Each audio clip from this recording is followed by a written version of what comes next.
جب تک ہم امریکہ کے غلام تھے عمران خان پر ہمیں یقین اور بھروسہ تھا، اور جب ہم امریکہ کے غلام نہیں ہیں تو عدم اعتماد ہو گیا۔ لکھو اس کے ساتھی بھی اسے پیسوں کے لیے چھوڑ گئے، حالانکہ اس نے پوری دنیا میں اسلام اور پاکستان کا نام روشن کیا۔ لکھو جب اس کے لوٹے ساتھیوں سے پوچھا گیا کہ کپتان کو چھوڑ کر کیا عوام تمہیں دوبارہ ووٹ دے گی، تو ان لوٹوں نے کہا یہ عوام 2-3 دن میں سب کچھ بھول جائے گی۔ لکھو تاریخ میں پہلی بار عدم اعتماد آیا، اور وہ بھی اس وزیر اعظم پر جس پر کرپشن کا کوئی الزام تک نہیں ہے۔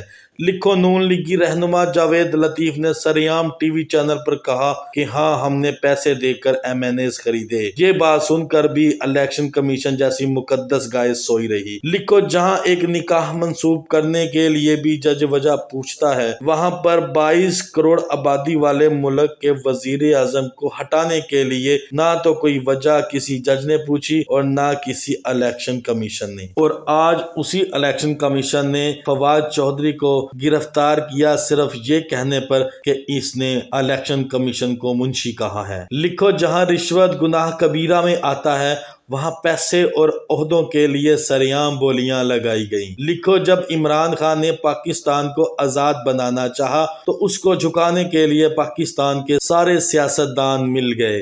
لکھو الیکشن کمیشن ہمیشہ عمران خان کی حکومت کے خلاف فیصلے دیتا آ رہا ہے، لیکن وہ پھر بھی مقدس کی مقدس ہی رہی۔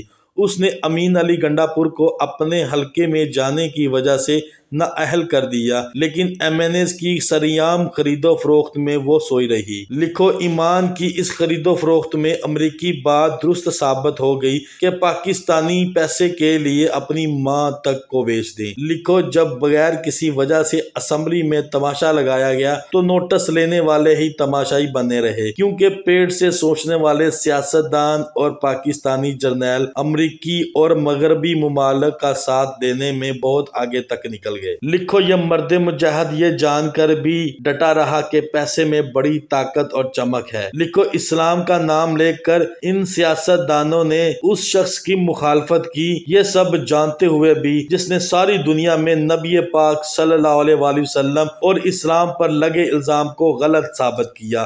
لکھو کہ ہم جہالت کے اس سمندر میں رہتے ہیں جہاں سے ہمیں کوئی نہیں نکال سکتا۔ لکھو مہنگی غیرت قبول نہیں تھی، اسی لیے سستی بغیرتی کا انتخاب کیا۔ لکھو کہ پاکستان میں ایسا وقت بھی آیا کہ قوم اپنے لیڈر کا ساتھ دے کر غلامی سے نکل سکتی تھی، لیکن ہمارے جھوٹے مکار اور دجالی سیاستدان اور جرنیلوں نے جہالت کی ایسی پٹھی باندھی کہ پیٹ کی دلدل میں اوندھے گر پڑے۔ ہم غلام تھے، غلام ہیں اور غلام ہی رہ گئے۔ غلاموں کے لیے اچھی خبر یہ ہے کہ اللہ نے اس قوم پر ترس کھا کر ایک بہادر لیڈر دیا جو ان کی غلامی کی زنجیریں توڑنا چاہتا ہے، مگر اس قوم نے کہا ہے کہ میں غلام تھا، غلام ہوں اور غلام ہی رہوں گا۔ میں غلام ابن غلام ابن غلام ابن غلام۔ وقت نے ثابت کیا کہ بر صغیر کی مٹی بھی بڑی بے وفا ہے، یہ اپنے جگانے والوں کو خود ہی مار دیتی ہے۔